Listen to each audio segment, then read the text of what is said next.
Ya Watanzania wanaoishi Afrika Kusini, tuanze kujiandaa.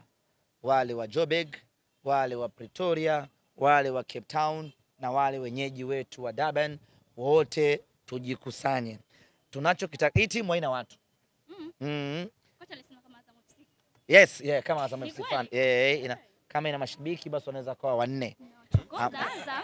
Ambao ni waajiriwa wa kiwandani. Haina watu.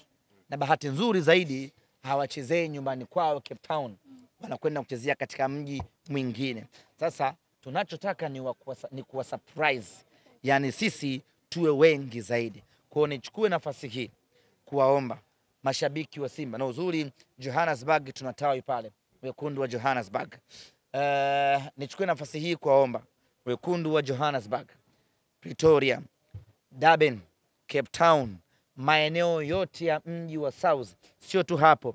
Wanasimba waliopo Zambia, waliopo Botswana, waliopo Uswatini, Zimbabwe, wote tukusanyike kwa pamoja Afrika Kusini kwenda kuipeleka Simba yetu nusu finali. Tukiungamana, tukawa wengi, huyu atufungi hata iweje. Nakwambia atufungi hata iweje. Sisi tukatolewe na Stellenbosch, tunaiona finali hapa, tutaenda kufia hapo. Nakwambia.